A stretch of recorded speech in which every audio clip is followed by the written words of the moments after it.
Okay, guys, so I'm trying to get this heaping pile of steaming dung that they call a sonic pad to work with this printer. This printer is running the Morisco professional firmware. This is an Ender 3V2 with the 4.2.2 computer. You got a direct drive extruder, you got a dual gear extruder, and that's about it on this one. What I've found is it's extremely hard to get these things to work properly because these type of USB card readers, they don't seem to want to work with USB port 1 and 2 on the Sonic pad. And you can write this software to a USB stick, but then you're going to have to figure out how to take that over to your computer and transfer it to this, because it will not transfer it to that.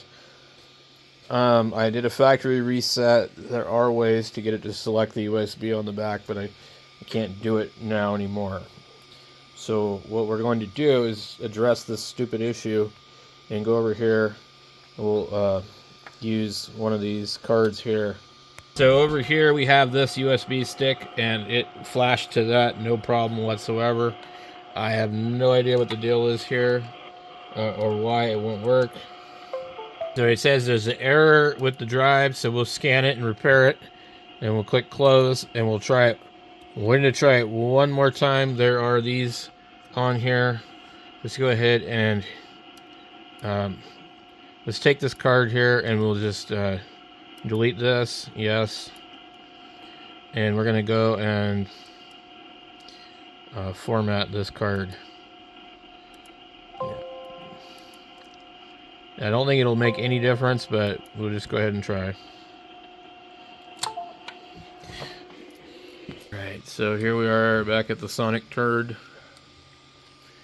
So I've I'm trying to do two things at once here. I think somebody must. So I don't know if the guy I got it from damaged it, but I mean, like, it really fits like crap. Okay. We'll go here. 3 series.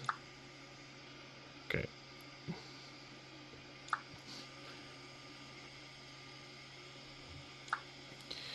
USB.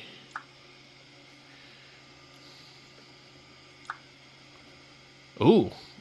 Wow. It worked. Okay.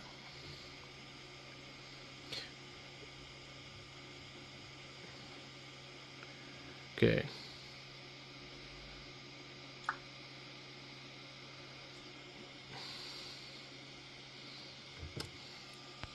Okay, so I was prepared to do this differently, but I think this might work. Okay. So what should happen here, it shouldn't beep at us or anything. This is going to wipe everything off of this printer. And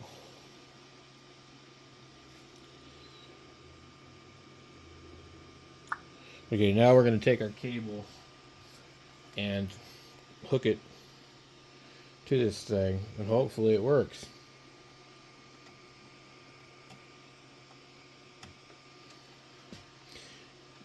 The one thing Creality did that I do not understand is they put their USB in a normal configuration, but their SD card is upside down compared to other printers. Okay, so we're going to sit here and just wait forever. And I don't know how long this will take or if it'll even work. So as you can see, it did not work. This is pretty much normal.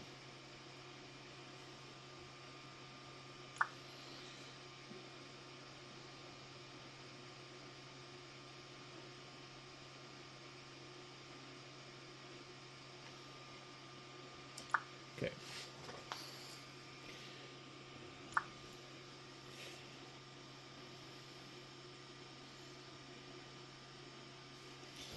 So what I'm going to do, seems to be sitting in there pretty firmly. We're going to shut the printer off.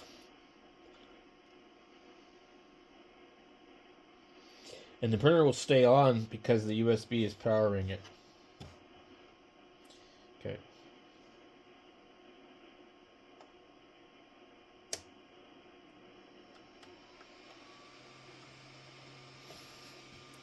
Turn it back on, plug it back in. Let's just see if it works. I don't think it will. It's really a pain in the butt. Like last time I had to install the factory creality firmware onto the printer before it would flash the other stuff to it. So the contents of that SD card are supposed to be, the custom firmware to run Klipper. Technically speaking, you could hook a Raspberry Pi up to the thing there and do the same thing. But I've had no luck at getting it working without putting the factory firmware back on it. So according to this, that's USB 1.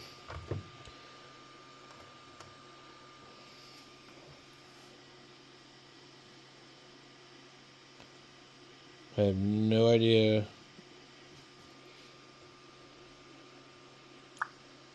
Okay.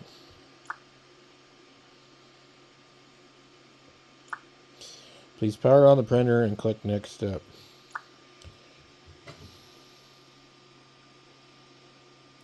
It claims that the top port is USB 1.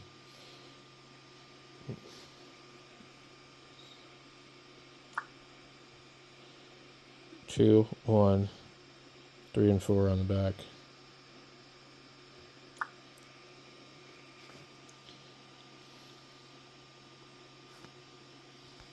Okay, so I tried a different cord. Connection successful. I don't remember ever having a problem with this other cord, but maybe it's one of these ones that you would get with something that would be a charge-only cord. And these cords are a little harder to find now, the micro USBs. So, but this one here didn't work. Okay, firmware has been flashed successfully. Please check on the next step for the self-test. Okay.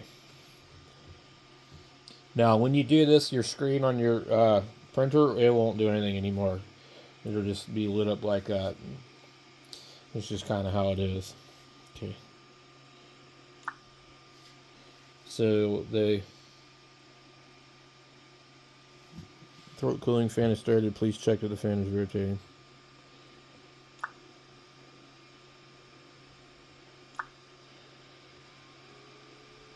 We can hear the other fan.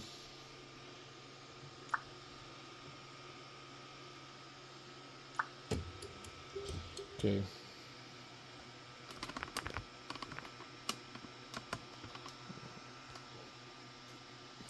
Okay. The axis is homing. Yes. Let's make sure we get this out of the way here. Make sure that the hotbed and nozzle are clean before leveling. Please check the numbers in the picture. The left position of the print head. When the print head has moved to the appropriate position, adjust the bed screw. For what? It's so big. Adjust it. Just start turning it, man. Okay. So, first of all, this is really stupid because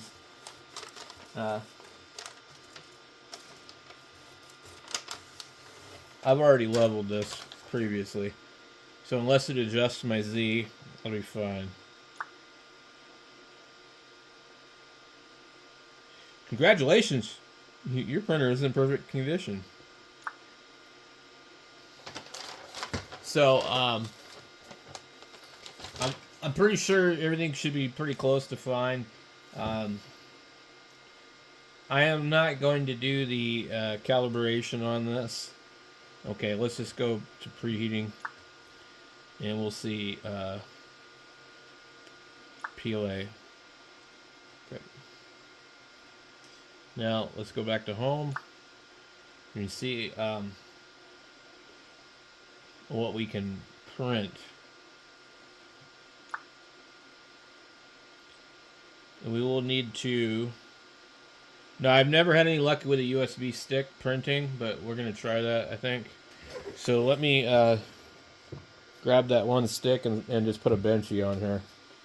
So one of the things you need to do is go into your network settings and figure out what your network is, and then you'll have to go copy your IP address and then put it down in creality print, and then you can send the print to this thing.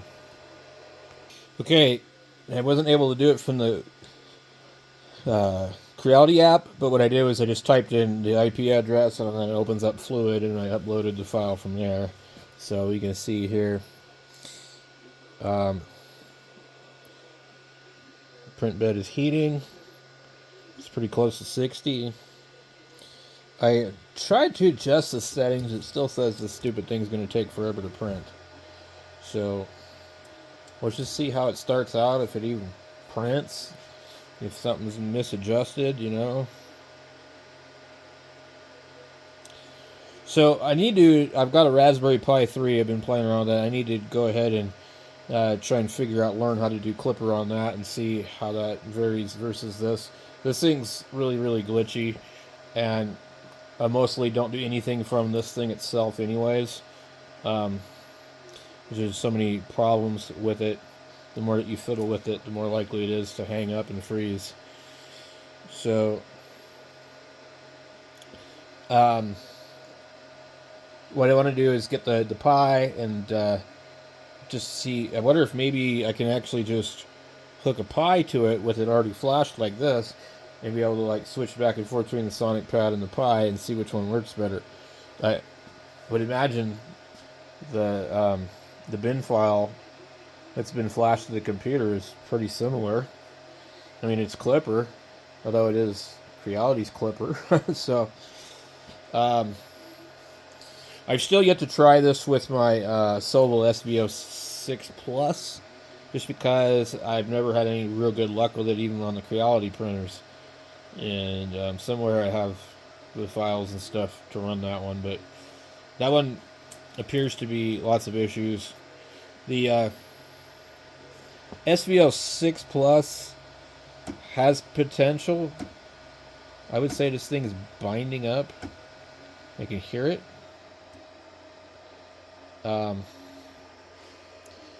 So I think we're digging into the print bed. We want to go in here. Yeah, we're digging into it.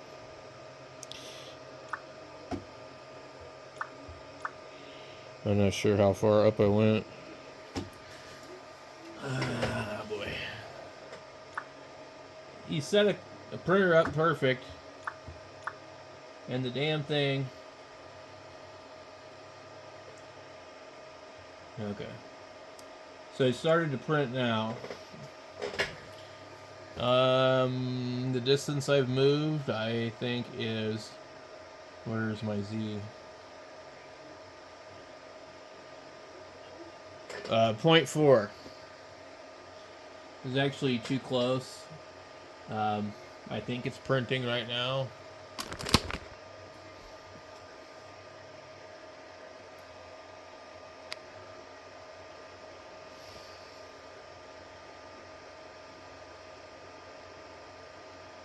It looks like it is. I can't really see. Let's see if we can shed some light on the situation. Okay, it's printing. It looks good. It was just too close to the bed, so it was blocking the nozzle from extruding. And then that noise that you were hearing was the extruder slipping. You see the extruder is moving extremely slow. So a lot of the issue with this is the extrude speed. But I think now that we've got that adjusted, it should be pretty good for that as far as all that's concerned. So now it's nice to be able to do that from here, and that works pretty good. So you can adjust the speed, you can adjust the extruder, the temperature of the fan all from this. It's nice, okay? Don't get me wrong. But if you start fiddling with stuff too much and this thing freezes up, you know, and then all of a sudden the print fails, you know, or whatever. So I'm not sure if the acceleration is the factor of why I can't get this to print fast. So this particular print here, its estimated time. It shows me the speed it's printing at 120 millimeters a second. But if you look at it, it doesn't look like it's moving that fast. Okay, that's pretty good. So let's see if it actually can print that fast. Now, normally I don't print PLA, but I've got a lot of this stuff that I got from my friend, so we're just kind of using it up. So, let me see if I can aim this better so you guys can see. Okay, so I don't know if it's really obvious, but it is printing pretty fast. It says 75 millimeters a second right now. It says that it's been printing for 3 minutes. It still says it's going to take 1 hour and 42 minutes to print this. And I'm not sure if that's true or not, but I know I've got a couple printers that can print, like 25-minute bench. So this is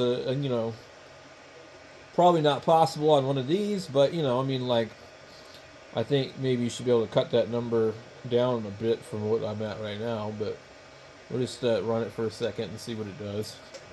So, and also then, what's the quality going to be like on this, we are using Klipper. I don't know if input shaping or any of that is really going to be a factor since it's not been calibrated. But Creality might have already slipped that in there with the bin. I don't know. I'm not sure how they do it.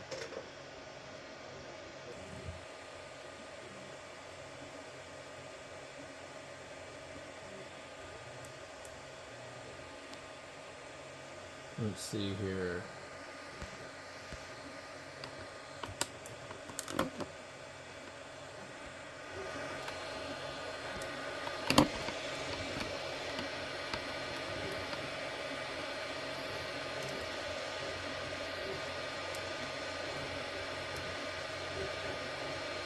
So I've got it, I adjusted the speed and the extrusion a little bit. It looks like it's printing okay. It's not perfect. I see some artifacts in it. So what we want to do is just try and get this thing to print as fast as possible. It's been printing for 17 minutes. According to this, it's got 1 hour and 8 minutes left to go. But of course, the time will continually adjust.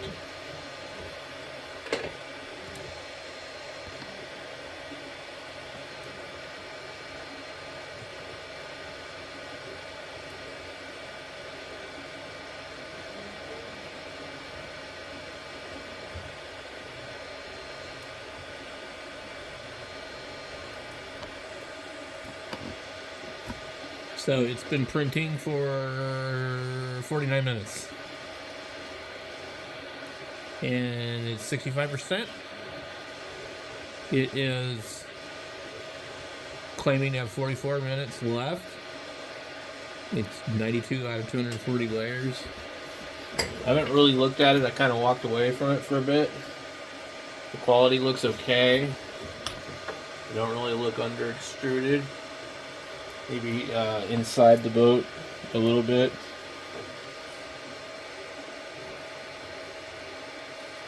I'm trying to think if I need to adjust anything. I could always, manipulate the temperature a little bit to get it to flow better. But it looks like it actually is printing pretty good.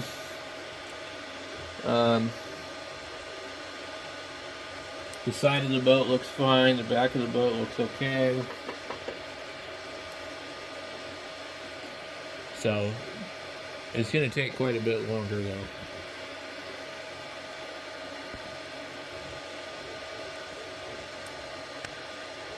So, I've bumped up the speed on this quite a bit. I've got it at 230%. And the actual speed was set at 150 millimeters a second.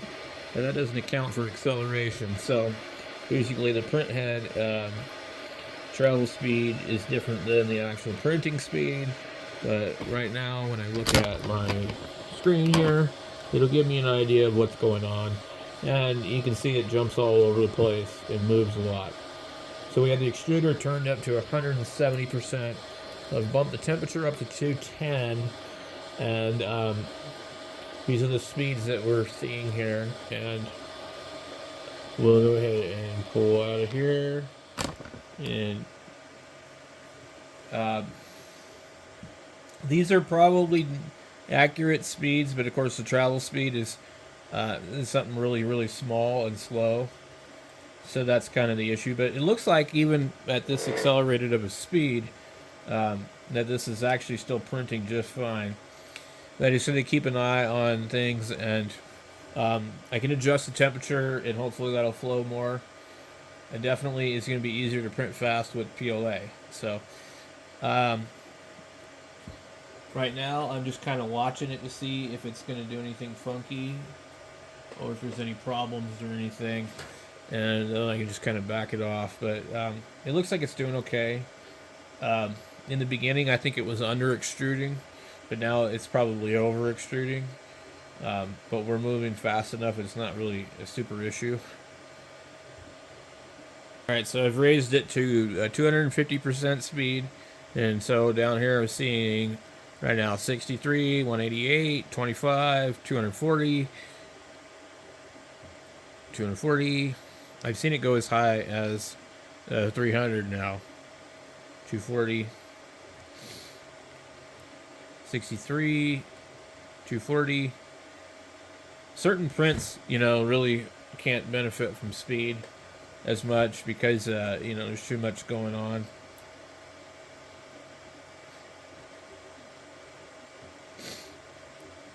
So, 188. So what I'm just trying to watch for is I'm bumping the speed up and I'm watching for under extrusion. We're at 300 right there for a second. So up to 300 millimeters a second print speeds. So we're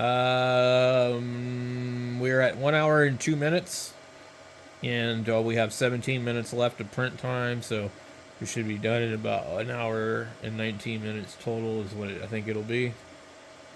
And that's a lot better from 1 hour and 42 minutes. So we're shaving off about 20 minutes of print time. It doesn't sound like a lot, but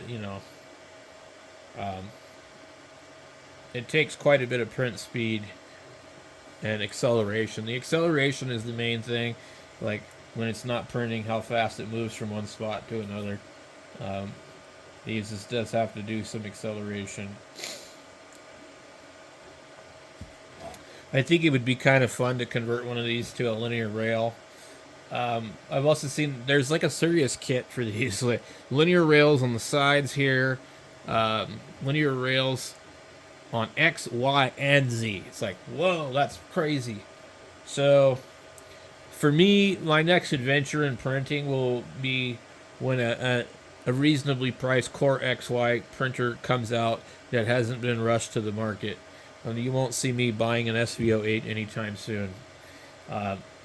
There's obviously documented issues with that thing. But I'm not 3D printing as much as the weather has gotten better, so it's not wintertime anymore. Which is nice because I don't have to use an enclosure as much, but I just find that I'm running out of ideas of things to print, so right now we're just kind of playing around with the enders, and I'm actually going to try and sell a couple of them and get rid of them. So this one here will probably be one of the ones I'll sell, and I'll just go ahead and I'll probably either leave it like it is or put it back to a Bowden tube. And I don't really have much invested into this other than the dual gear extruder. This particular one came to me with a broken crack extruder. So the guy that I got it from couldn't get it to work because I think he poured oil on the extruder. And this was the kind that had the plastic one. Now these printers, in my opinion, they print perfectly fine with the stock extruder. The Bowden tube setup is great. Really, I don't think that in these cases with these without Clipper, I don't think you're going to really benefit from upgrading to direct drive unless you just want to print TPU, and then you will. So we'll be back in a little bit when this thing finishes. Oh, wow. It literally just put the roof on it like that. 250, 199.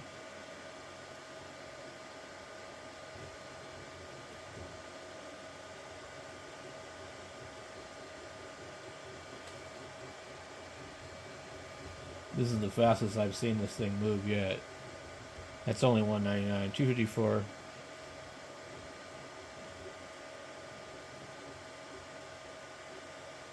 It's really interesting to watch this thing. Like, I'm looking at this other one, and like, where they would, bridge cross, like right here.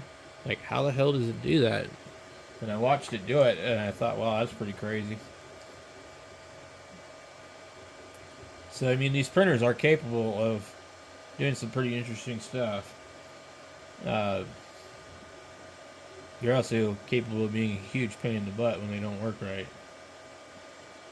So right now we're 200.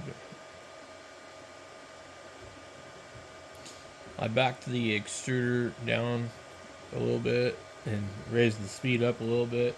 So I got it at 265%, 165 on extrude. Temperature still 210. Haven't changed that. The print isn't perfect, but it looks, pretty good. I'm getting a feel for what this thing can actually do. The only other printer that I've used this on was the Ender Neo, and the Neo has a single gear extruder. Similar setup, touch sensor, but also dual Z access. So this is a single Z screw.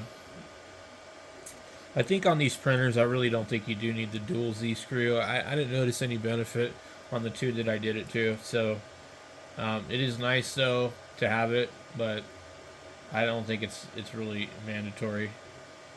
I really think that you can be perfectly fine without it. In fact, you could be fine without a lot of the stuff that these printers, try and sell you, especially on the enders. I mean, they're just not fast. So, we're not printing fast enough. We need to worry about that stuff. So I just watched it hit 318, and it's getting ready to finish up real fast. It's at 97%. Well, you can see here it's doing the smokestack. There's the other one right next to it. You can kind of see. You get an idea of how much is left. Not a lot. Quality not quite as good as that one in a couple of spots, but then again, we have this thing hitting speeds of up to 318, so that's pretty fast right now. It's 66, 254, 78.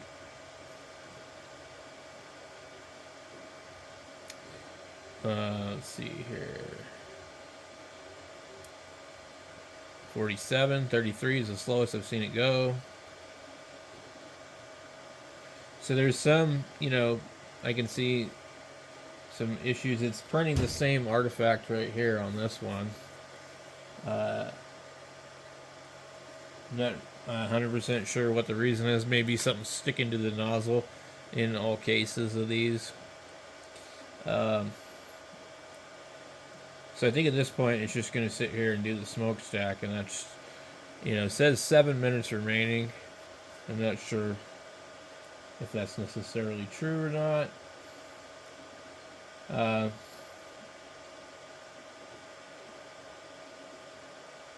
Because I'm pretty sure that it's done with everything else. So it's going to print this at a very slow speed of 27 millimeters a second. It said 318 there for a second. 27, 318.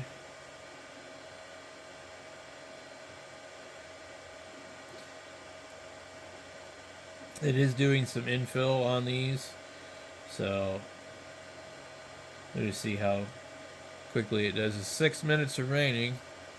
We're at an hour and 28 minutes and 43 seconds, so we didn't make the 121. So I thought it would do it in an hour and 21 minutes or so, but we're not quite there.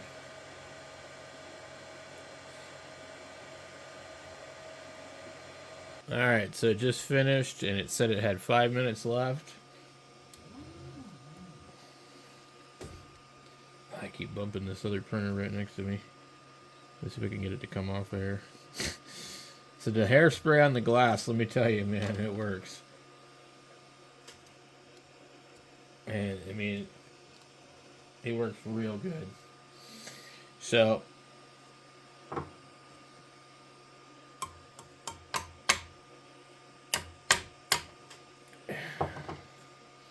So we had a problem here. I don't know. I could see it when it was doing it. It was at a different speed. I think that was when it was under extruding. You can see the layer shifts when I made changes. So I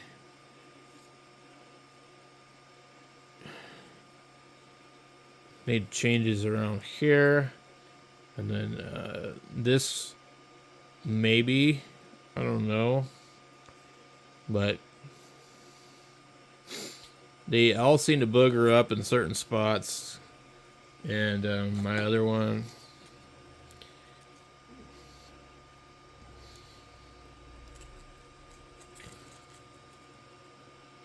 speed related, I would say, but you know, I think these marks here indicate that it was probably dragging. Bridging, not real good. So, one was printed an hour and what? Let me get back into here.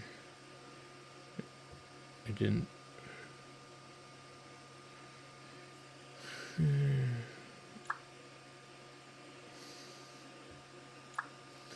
I don't know. It doesn't. Let me see if there's a way to see what it was. Print history. Success. 1 hour and 31 minutes. This one would have been like almost 2 hours. So anyway, that's it for me, guys. Thanks for watching.